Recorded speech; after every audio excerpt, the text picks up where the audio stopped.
La réponse de BDM, Bernard de Montréal, à la question sur son état christique est assez critique. Il affirme que les personnes qui posent des questions absurdes comme celle-ci sont dépourvues de discernement.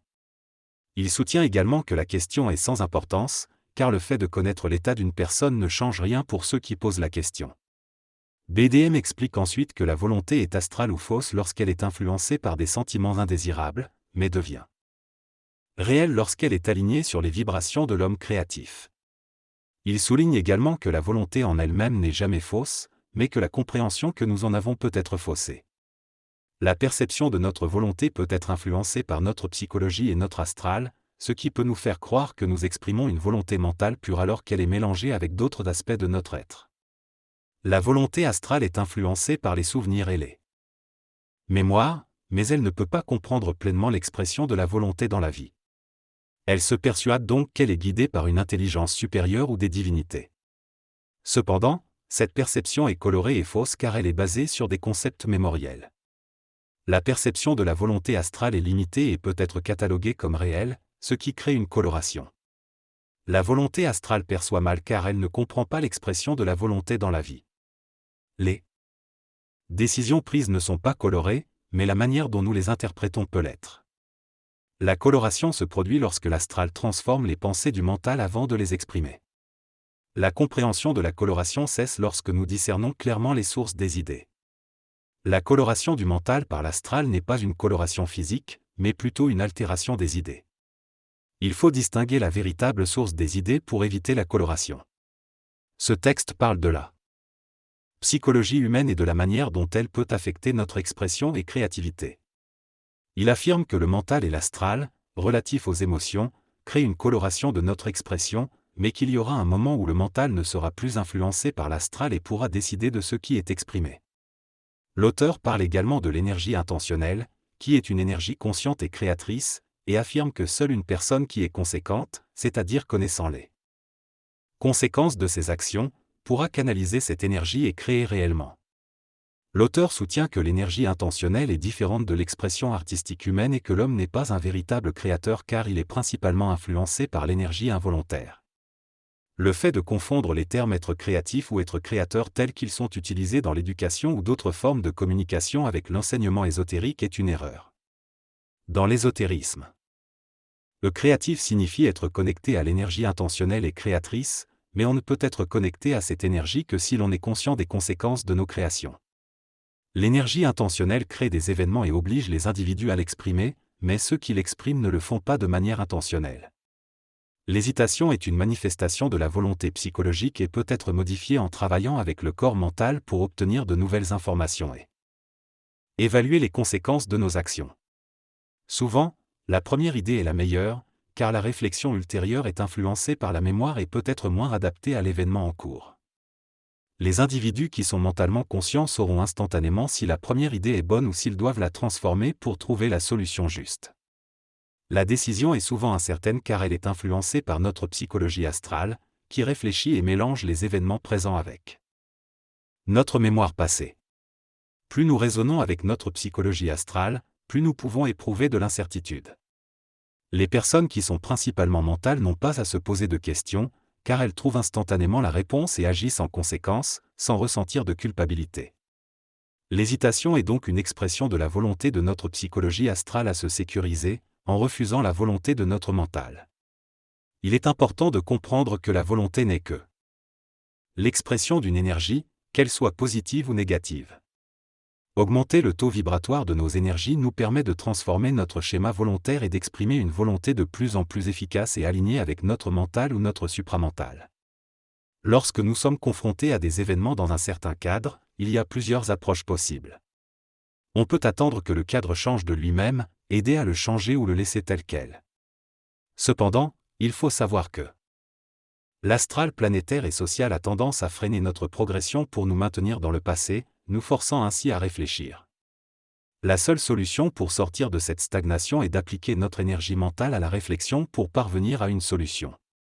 Quoi que l'orateur dise, il est essentiel que l'auditeur filtre toutes les informations à travers son corps mental et son énergie mentale. Il faut également prendre en compte que ce que l'orateur dit n'est pas toujours compris de la même manière par tous, en raison de la coloration de notre propre psychologie et de l'interprétation que nous en faisons. Il peut également y avoir des transformations de nos propres idées, ce qui peut nous faire changer nos intentions initiales. Le discernement est donc essentiel pour interpréter correctement les informations et prendre des décisions éclairées. L'auteur explique que lorsqu'on prend une décision, il est important d'analyser les différents aspects et conséquences de cette décision. Si on se laisse influencer par des informations nouvelles, cela montre que notre décision était basée sur une psychologie inadéquate, qui n'avait pas toutes les données nécessaires.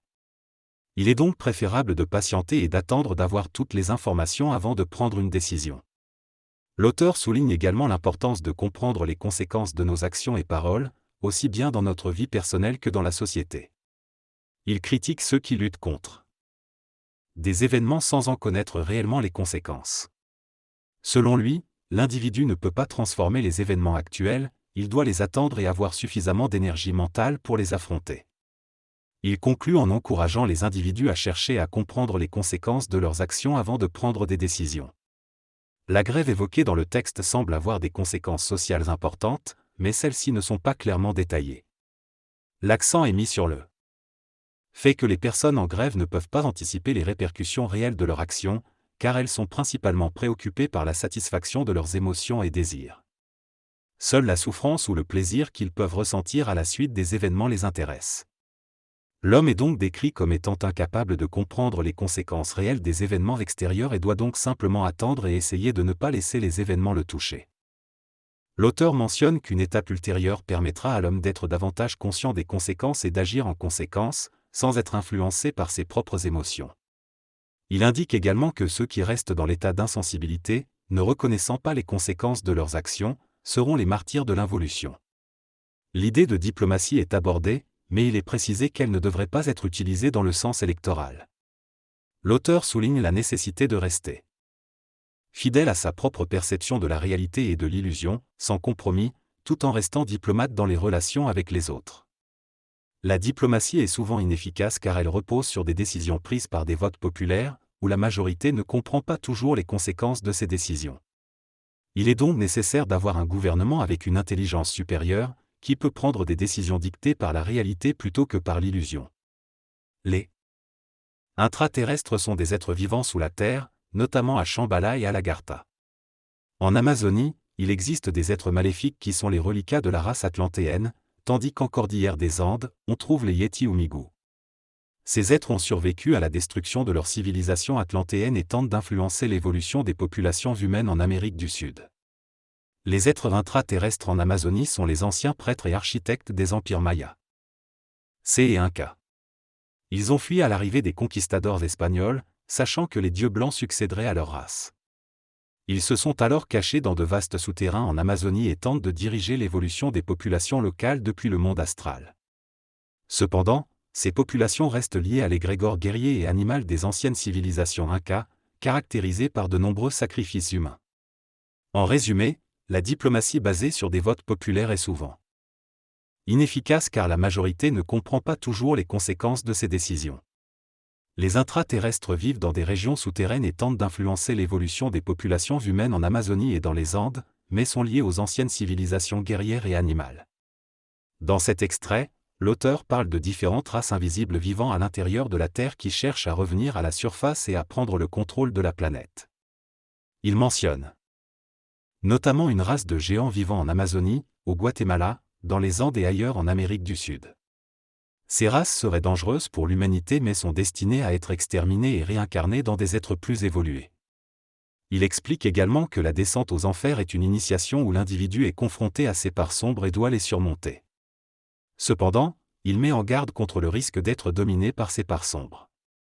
Il mentionne la possibilité d'un retour collectif aux enfers à travers une guerre nucléaire, mais souligne que travailler intelligemment et progressivement permet d'éviter cette situation. Finalement, il indique que l'évolution de l'individu comporte encore des obstacles à surmonter, tels que des limites psychologiques et physiques, et que l'acceptation des événements de la vie est nécessaire pour pouvoir avancer. L'individu exprime ses préoccupations quant à la possibilité d'un retour aux enfers, c'est-à-dire une baisse de sa vibration spirituelle. Il mentionne que certaines personnes viennent le voir et semblent comprendre des choses, mais ne reviennent jamais après avoir parlé avec lui, ce qui suggère qu'ils ont vécu un retour aux enfers. Il explique que le Nazaréen a lui-même connu un retour aux enfers après sa mort, car certaines parties de lui n'étaient pas suffisamment évoluées. Il souligne que cela n'est pas souhaitable pour personne et encourage à travailler intelligemment pour éviter cette situation. Il aborde également le sujet des petits hommes noirs, des entités astrales qui apparaissent parfois et qui sont liées à des conditions spécifiques, telles que des contextes climatiques. Il affirme que tout phénomène est évolutionnaire et que le mal et l'injustice sont nécessaires pour l'évolution. Selon ce texte, il y a une relation entre la densité de l'air, la densité de la chaleur et la densité des vibrations d'un lieu, ce qui aurait un impact sur le climat. Il est mentionné que des entités astrales pourraient apparaître en raison de certains facteurs, sans nécessairement être liées à la peur. Certaines de ces entités pourraient être lucifériennes et prendre forme physique pour travailler aux États-Unis. Les forces du Priori de Sion, Shambhala et l'Agartha sont mentionnées, mais il est indiqué que ce n'est pas le moment d'en discuter en détail. On explique que la volonté de la psychologie des individus n'est pas encore pleinement exprimée dans l'action, ce qui pourrait déformer la compréhension et créer une énergie astrale involontaire. Le texte conclut en disant qu'il ne parlera plus de rien.